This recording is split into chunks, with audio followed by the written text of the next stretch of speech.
Good evening and a warm welcome to the Blacknificent Show. You are with your host, Difference Mabasa. And this is the spotlight edition of the Blacknificent Show. This is where we bring out black talent and put it on the spotlight for everyone to see.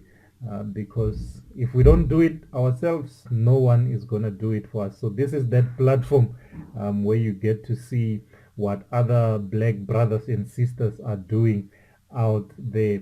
And talking about black excellence, I cannot not talk about Pitso Musimane. I think this is a guy who has made headlines during the week for his new challenge that he has taken up. And I think there's just a few things that I want us to reflect on before I bring in my guests for tonight and we explore their journeys. So personally, I think Pitso Musimane has done great as a South African coach. When you look at the numbers and you look at the statistics, he tops the South African Hall of Fame. He is the best ever South African coach, meaning a coach that was born in South Africa. And he is also the best ever coach in South Africa, meaning that he tops everyone else that could have come from a different country and has worked here. So as far as South African football is concerned, Pitso Musimane is up there with the best.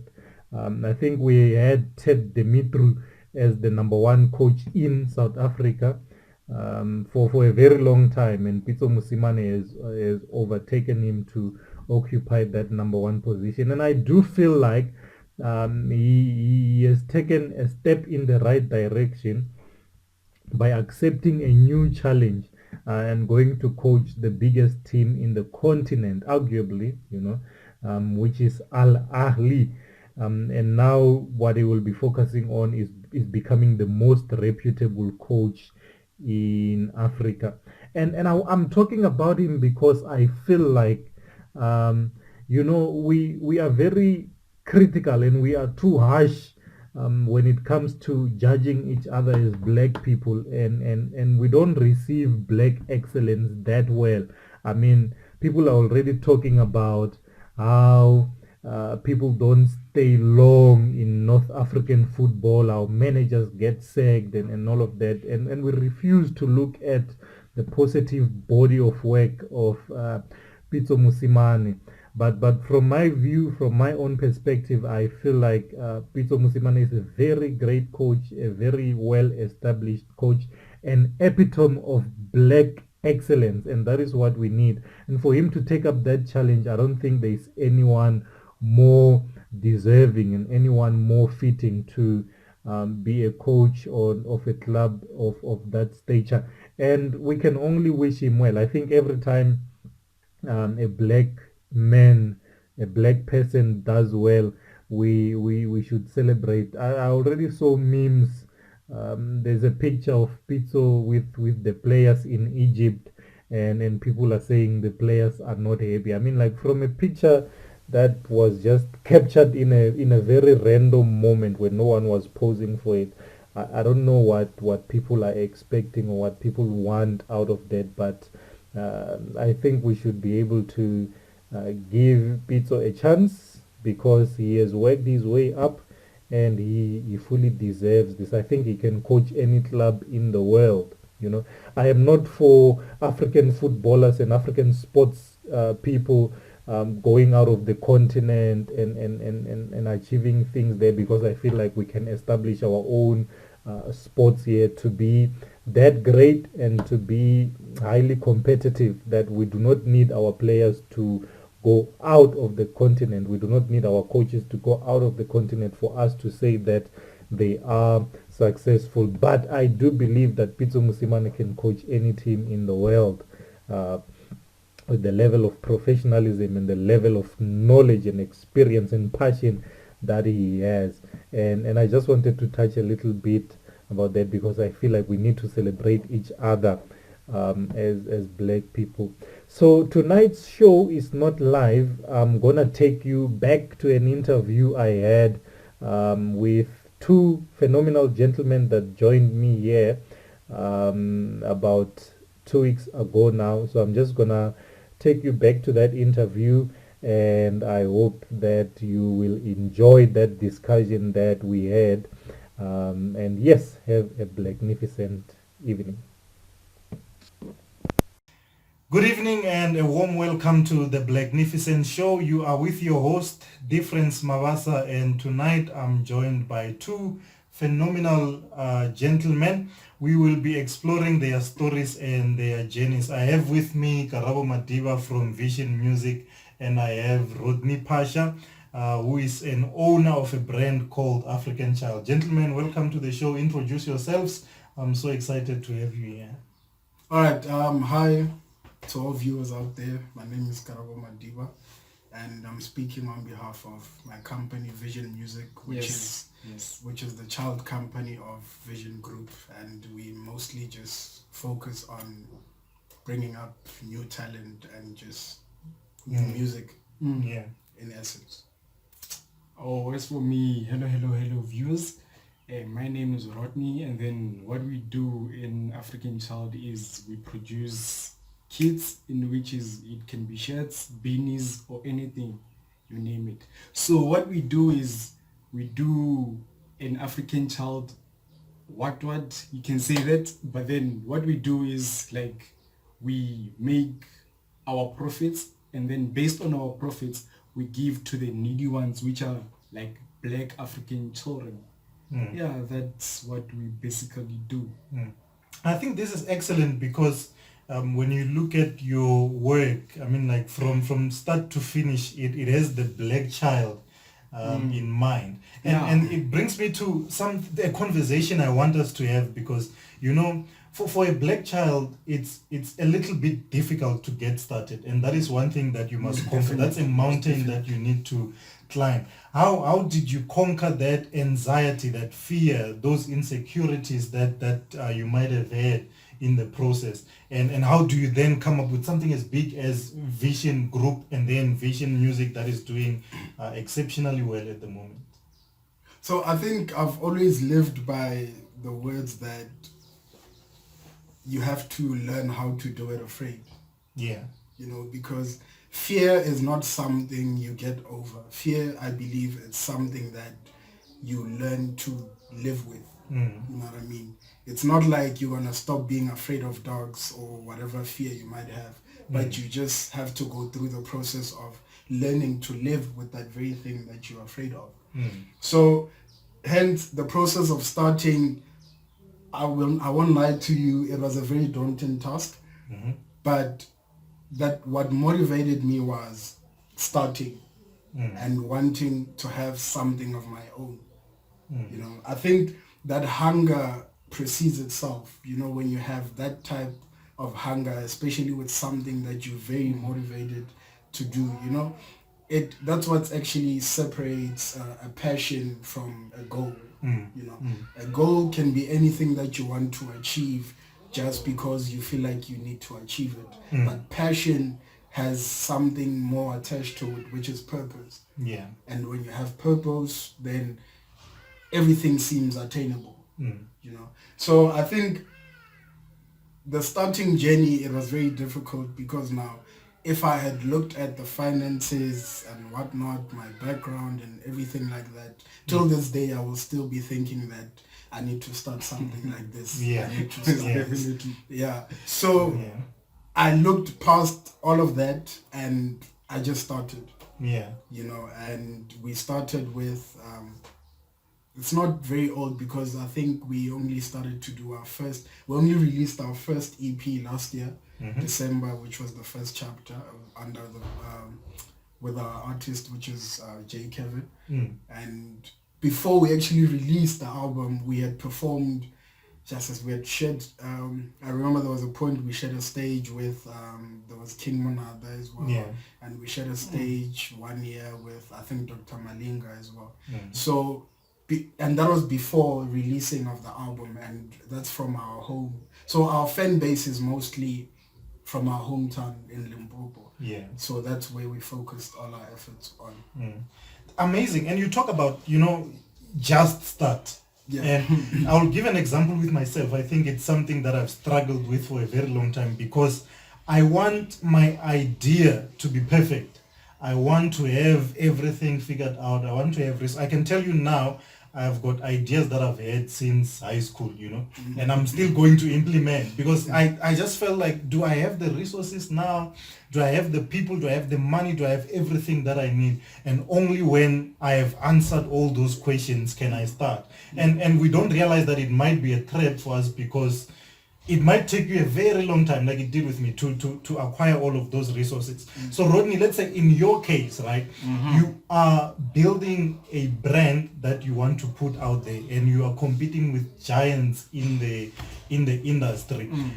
How do you conquer those fears to say, you know what, this thing that I'm about to start here might not even blow up, it might not even go far, but where do you get that motivation to say, you know what, I'm just gonna start and I'm just gonna do it anyway? Well, for starters, comfort zone. Like you being in your comfort zone, not doing anything new, that will mentally and physically damage you. Yeah. Like you will stay in the same state, not moving, not doing anything. And with that, you have no progress. Yeah. So with me being African child and me being the brand as an African child, as you can see. So what we did was like first thing we started with was comfort zone. What do we have to do in terms of building a new thing, building a brand, and making it public? Because obviously there's a lot of brands out there in which we as African child are still underdogs. But then we are more than determined to make it to the top. So living out of our comfort zone, breaking our fears, that's the most important things in our organization. I get that. Do you feel like when you conquer one fear, for example, you are better prepared for other challenges that may be ahead of you? Like for the fact that you were able to start with African Child, are you now more motivated to start something else? And do you feel like it's going to be a little bit easier this time? And I'm saying this for people who hesitate like me to say, I need to get it figured out before I can start. Are you now in a better place? Most definitely. Like my mindset, it's more mature now. Yeah. I'm more able to do far much like better things with my abilities. But one thing for sure, like it cannot be easy. Yeah. Something that's easy will like evaporate just like that. So getting it easy, most definitely it won't be. But then working and being determined and being mentally and physically able to do so, I guarantee you'll do good. Yeah, definitely. Madiba, I want to come back to you. Like in the music space, I've noticed how difficult it is for you to start your own thing. People would rather go the route of being signed to a label that then controls you, controls everything that you do and your music and your content and all of that. And people that want to start their own thing really struggle to put it out there on the market. How do you then overcome that barrier in the music space when you just want to start your own thing and be independent? So I think the first way we looked at it was, what's the kind of music that we would like to make? I think in every aspect of your life, it firstly has to involve finding yourself as a person. Even in a relationship, if you get into a relationship without knowing yourself first, you're definitely gonna pull down or damage the other person.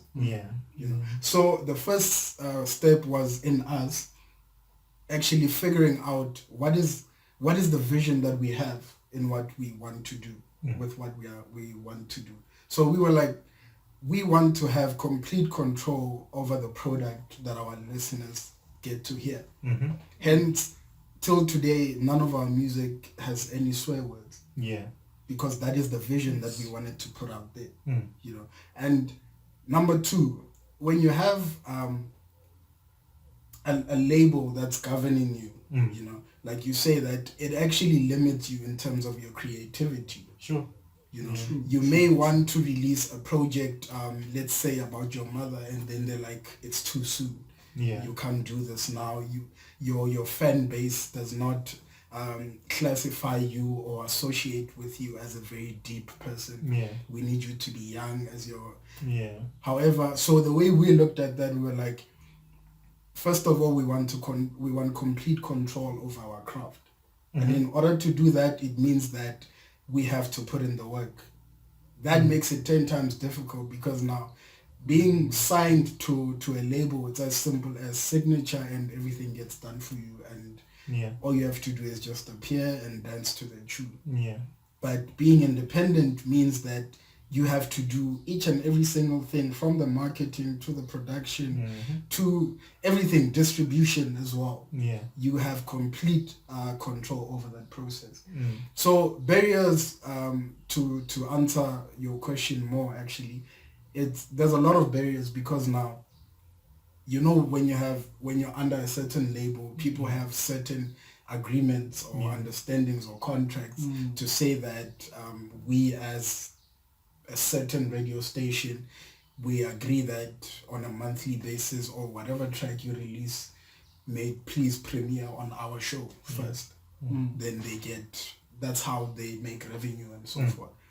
So that actually makes the process into getting radio play very much difficult, because now radio stations now demand an already established artist. Yeah. So which already limits the other person. Yeah. And when I say the other person, I'm talking about mostly the black child who's hustling for themselves wherever they are. Yeah. So the reason why I came up with this label is because I think one of the few labels that the artist has complete control over their craft. Sure.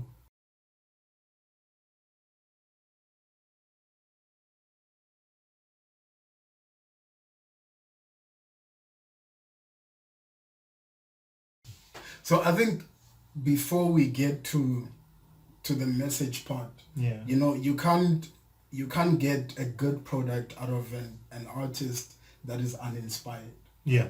You know, so an inspiration comes from an environment of positivity, an environment of joy, an environment of happiness. Yeah. So firstly, what we did was we looked at how can we make the environment more suitable for the artist. Yeah. Thus meaning that we have to ensure that they keep their craft as unique as possible and as easily identifiable to themselves as possible. Hence, I believe that we are one of the few labels actually that give artists that control over their own creativity. Yeah.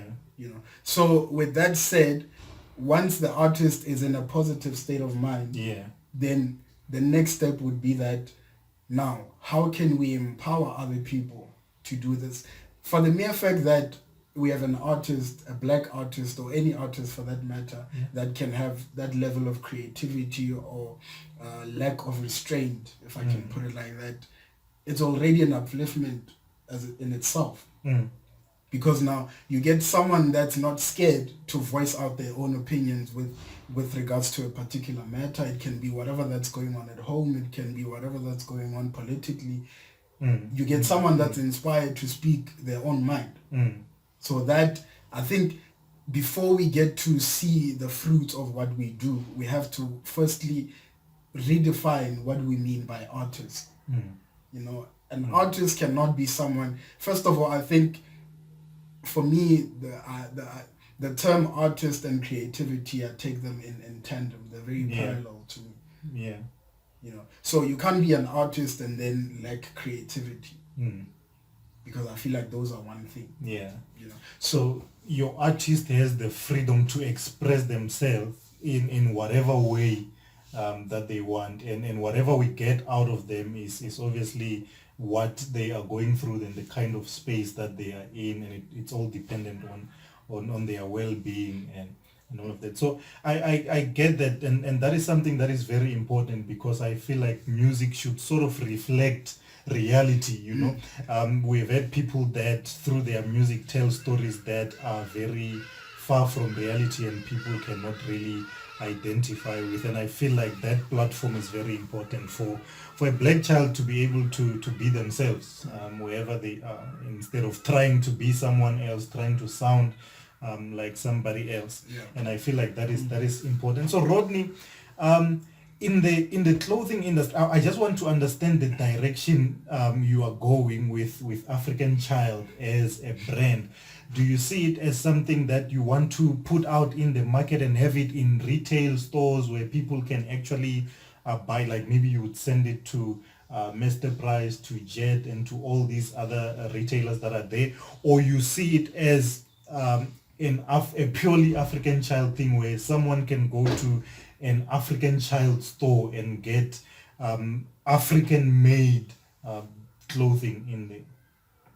Well, our first idea was for us to put it out in stores, but then it takes away us being a brand. Yeah. So our idea now is, because next year, mid-year next year, we are planning to buy like a building in which we'll produce our own things, make our own clothing, make our own printing, like everything. So what we like planning on doing is like building that and then producing our own products. Meaning African Child as a store. But then that depends on like how people take it, how the support take it, how you guys take it.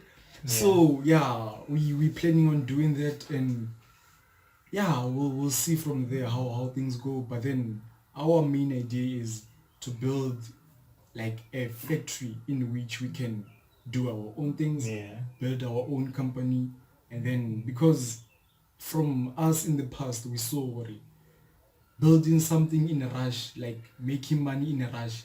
We cannot do that. Like we had I would say we had so many good ideas, but then because we like so in a hurry, we saw this is not gonna work, because we're trying to do a lot of things all at once. So our idea now is just to take it smooth, take it nice, and then next year most probably we'll have that, and then may God be with us. But then that's our plan as a company. Absolutely. So looking at the political space, because I feel like for those of us who support African brands and local brands, how do you, like an honest assessment, how do you think government is promoting that, is inspiring black people to come up with their own brands and to create their own things? Do you feel like our government is at that space where it is promoting black excellence, or do you feel like you are on your own? You know, like you in other countries, there are people who start businesses and then they have government support and then their brand will just explode like that. Do you feel like it is the same thing that we have here in South Africa, or Black Child, you are on your own type of a thing? I feel like we as mostly black people, we are so suppressed by the government. So in terms of getting opportunities, we struggle a lot based on our color. So based on that, we have to work extra hard. So in terms of the government helping us out, being there for us, supporting us, I cannot guarantee you that. But then Reina, as black African children, together we can. And I believe together we can build this thing and then make it successful. Like the sky is the limit, guys. So we hope for the best, and I feel like us as black people, we do suffer. We do face some challenges, and it all depends on us how we react based on those challenges. But then we'll always have challenges, but then us as people, we have to work together as black African children.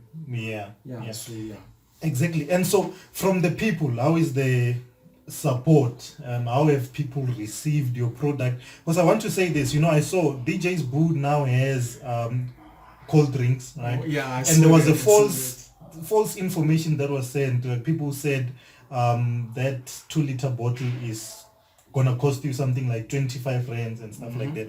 And people started complaining about how pricey this product is, although he cleared that to say it's around 10 rand, 12 rand or something. So someone just lied about it. But what I want to say is, why is it difficult for a black person to accept that black people can produce that excellence that can come at that cost? You understand? Because my feeling is, if it was a different brand that came up with a 2-liter cold drink that would cost you 25 rand, would start praising the quality and how everyone just wants to have that in their house. But because it's DJ's Boo, here we are, people are saying, no, this is madness, we cannot buy something for, although that was false information. But I'm saying, why do you think black people receive black products the way that you would expect, the way that you want them to, or there's still some discomfort as far as accepting black product is concerned?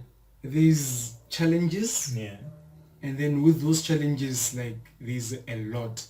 So in terms of the people receiving the product, most people in terms of color don't like it.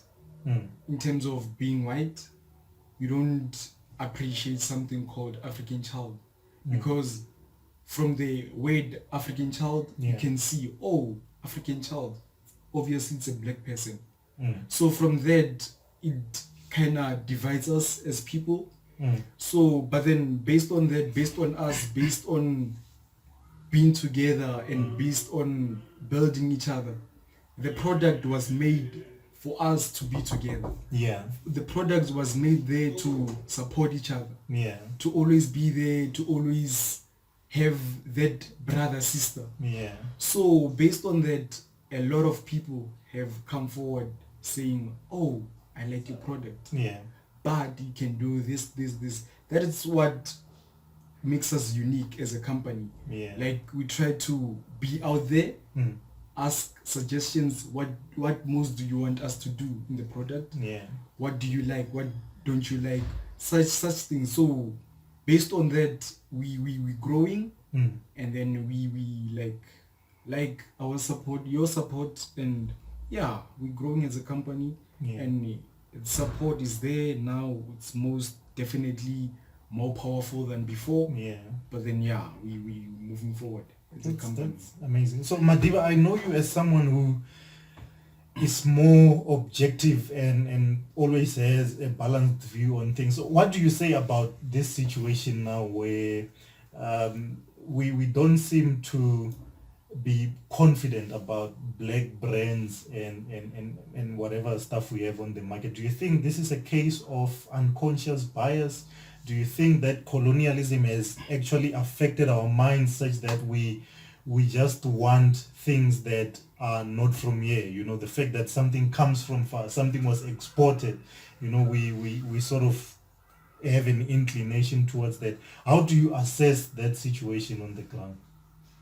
So I think from my point of view is, I'm going to give you an example with, let's say, the music industry, for instance, which is, I feel like we all suffer from the same challenges in terms of branding and everything. Yeah. So now, if you were to have, let's say, someone like a Questa, for example, release an album.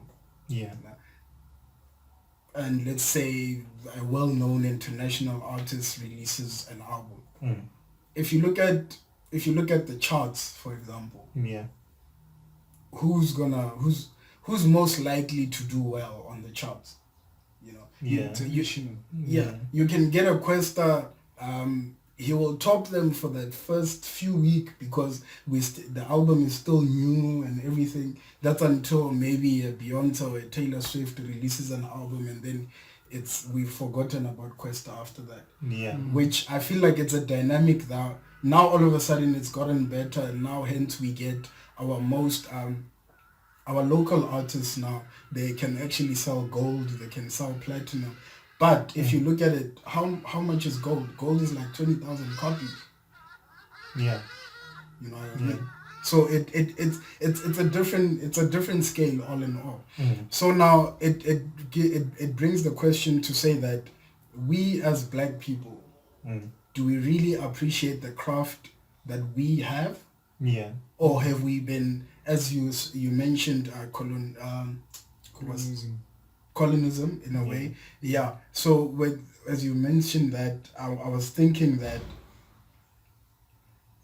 in the beginning, have we been taught or conditioned to think that something is only quality if it had to get on a boat for it to be received by us? Yeah. You know what I mean? Because now I feel like a brand, the word brand, honestly, I feel like it's something that the user should easily identify with. Hence, you have brand ambassadors and everything. Because now it's they get someone that they think or believe that people will easily identify with. So does that now mean that unconsciously we as Africans cannot identify with each other? You know, because if I say I don't like Rodney's brand, does that now mean that I don't identify with him as a person? Or do I just not like how the brand looks in itself? You know, I think we always have to revert back to the conditioning as to say that as people, have we been conditioned to believe that does something have to get on a boat for us to consider it as quality? Or does it have to be from someone or by someone that we easily identify with? And I think that maybe that is the problem we are having, because every time we have a problem, right, as Africans, we think that our solution is going to come from outside, and that is why we always wait for what everyone else, what other countries are saying and what they are doing, and then we try to jump in on that. But it would be nice for us to get to a place where we keep it here when we try to look for solutions. And I'm just imagining now that, let's say someone builds their own car here in South Africa. Like, how would the market receive it? You know, like, I don't know, whatever name they would call it, but most probably someone would have a BMW as their dream car, an Audi, more than something that was made here. And I think that is something that we just need to fight intentionally. Let's talk about something in the music space. I think out of my own observation, I have seen a lot of brilliant black musicians that struggle to make it to radio stations, to get the airplay, to get recognition from a whole lot of other stakeholders. You know, we will talk about how some artists that have done brilliantly have been excluded from the summer awards and all of that. Like, what do you need to do right as a black person for you to get that level of recognition and be valued for what you actually are? Because I realize that there's a lot of excellence on the ground, but it never gets out there. So, first of all, it's not even about what you as an individual have to do or has to do. So personally, I've always, it's been very, I'm going to speak from experience that it's very difficult to get airplay, especially if you're not a well-known artist or that's being backed by a very powerful label. It's very difficult, especially with radio stations and everything. So I think it's more of an issue that's at the top. You know, the market, first of all, it's very closed. The market, the barriers to entry are so high that as a new artist, you literally have to have probably the biggest song in the country. I don't know how it gets there because you don't get airplay, but then you have to have the biggest song so that before they're like, oh, there's this new artist, let's put him on. And even with that, you still have, most of them usually get backed by a label before they actually get the airplay. You know, so it becomes a very sketchy proposition to say that what do we have to do, because as an artist, I feel like if you look at let's say your more international brands, there's the street markets and everything where there's exposure. You know, I think from an exposure point of view in with our industry, it's very closed.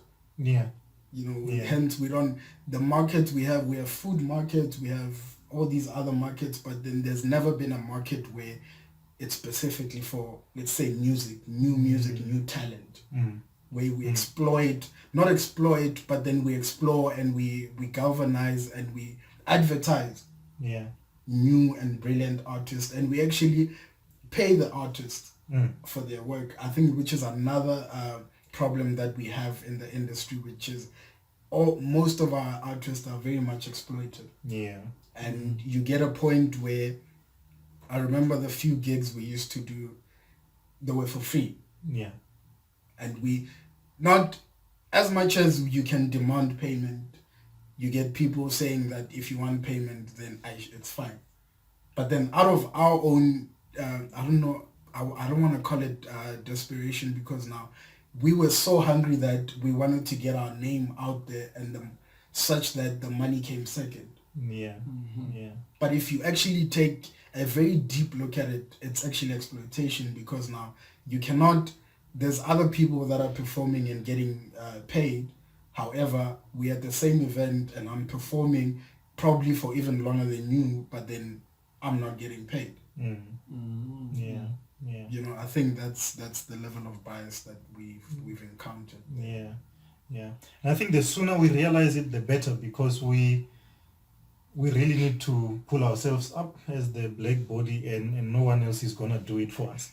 So Rodney, tell me here, you see, with products like yours, it's very tricky because people have taste, right?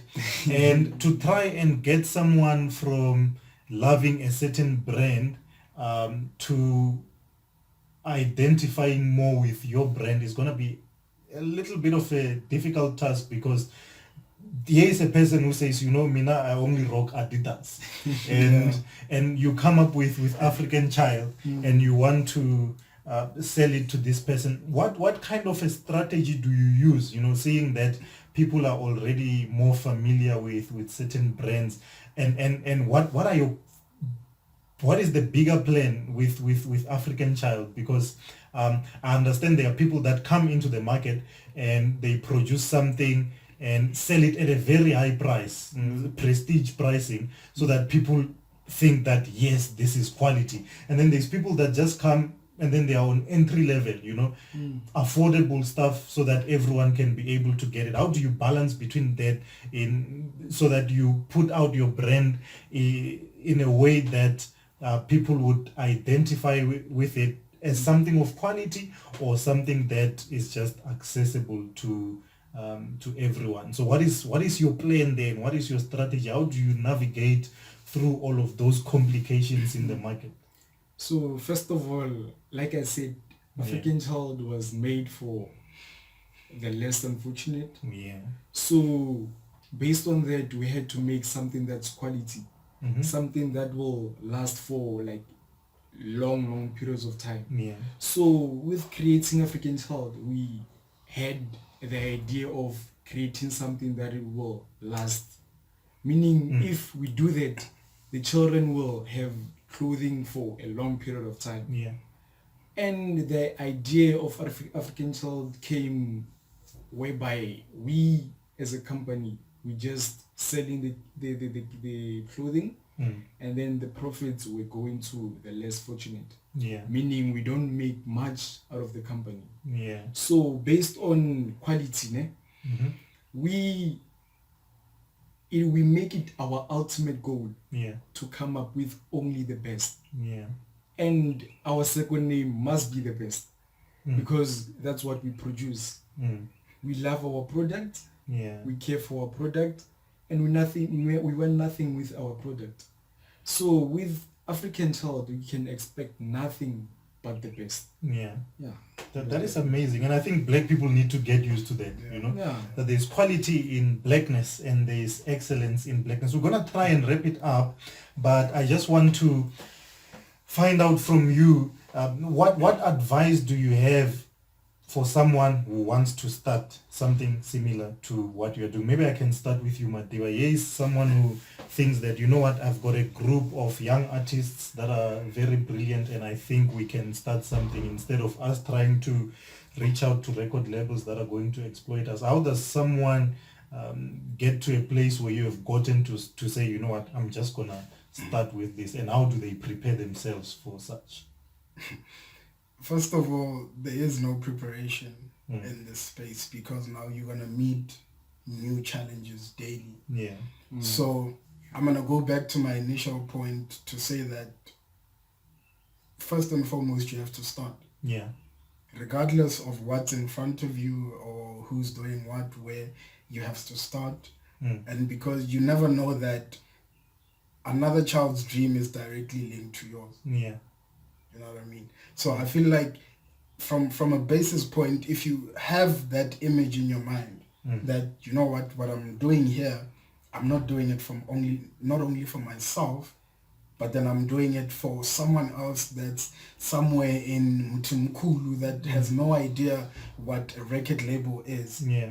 So that when they see me doing this, they actually believe that, okay, this is doable. Yeah. You know, he's like, there's a guy that comes from almost similar circumstances as I, but he managed to play in the big league, as they call it. Yeah. So it's sort of that thing where there's always gonna be someone that's leading the market, but then the market will never be too saturated to accept any new people. You know what I mean? So even if now brands have came, brands have left, but you look at Rodney's story, for example, where he say when he's just come up with African Child, and the cause is bigger than what they see. You know, they may see it as something that's like, okay, we're just building a brand and we're feeding the needy. But then from someone else that's wearing, you don't know how your customer looks at it. Because to you it's like, we've just sold a skipper, let's go donate it.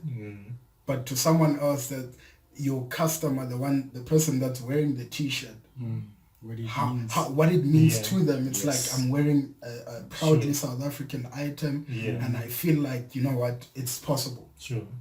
Does that not in effect actually give them the willpower to say that, you know what, if these people can do this, which I have on my body as we speak, because now I feel like, hence we call the company vision, is that if you can see it, you can do it. So in that space, if they can see it, the item, can they themselves not do it as well? I get you. For me, I would say, like, being out of your comfort zone. Like I said before, you cannot do something and then expect great things to come your way without doing anything. So as us as African Child, we always put our customers first. We always put the community first, the people's need as well first. So we always push, we always strive for the best, and that's about us. And if you want to know more about us, you can go on social media, African Child. You'll find us there. And then we there, we friendly, we family, guys, we family. So that's another important thing, because black people don't treat each other very well. So it's good to hear that you guys are friendly. If I want to buy your products, do I just follow the same procedure? Go on to social media? Or you can find me on internet, in which is Rodney on Facebook, and then Rodney Phasha, and then you find me there. DM me, do whatever, we'll chat, and then you get your product ASAP. We fast, very, very fast. Guys, we fast. We fast. That's great. How do I get the latest music from music, and so that I listen to? I've heard a couple of songs, and wow, I mean, like, the quality of the music, to say, I don't think people appreciate black quality enough, but I have to say it, that level of quality is something that is inspirational, and I would recommend for everyone to go listen to it. I've seen the AC t-shirts, and I absolutely love them. Fantastic design. Thank you. And that is something everyone should go get out. How do I get to listen to J. Kevin? So thank you very much for that as well. It's something that we fight very hard for. Kevin knows we fight very much. So Facebook, we are Mike Vision Music ZA. Instagram, we are Mike Vision Music ZA. My personal account is Karabo Vision Nav Madiba. On Facebook, Instagram, it's Madiba Karabo, no space. So we post everything there, man. And we also have a new project coming out soon by J. Kevin. It's called Solitude Zone. It's gonna be amazing. It's very, you can even hear Solitude Zone. It's hence, yeah. Everything will be, every link will be posted on there, on the Mike Vision page. Now, that is amazing, and thank you so much, gentlemen, for most definitely coming to the Blacknificent Show. And we hope to do more of these things where we just bring black people that are doing excellently in whatever aspect of life and put it out there, because no one is gonna do it for us. You know, people that have got the resources and the facilities don't want to put out black excellence for everyone to see. But we have decided that we are not going to sit back. We are going to do this on our own. And I've been inspired, really. I've learned a lot about the clothing industry. I've learned a lot about what goes on in the music industry. And I hope someone out there is also inspired, you know, to develop their own brand and attach value to it, as we have learned from Rodney and Karabo tonight. So thank you so much for tuning in to the Blacknificent Show. We will be back again next Sunday, and this is where you want to be at every single Sunday from 7 until 7:45. It's gonna be explosives every weekend. Let us get to see what other black brothers and sisters are doing out there, and also get to engage on issues that are pertinent, things that are happening around us. And so that is it from us. Until we meet next time, have a Blacknificent evening.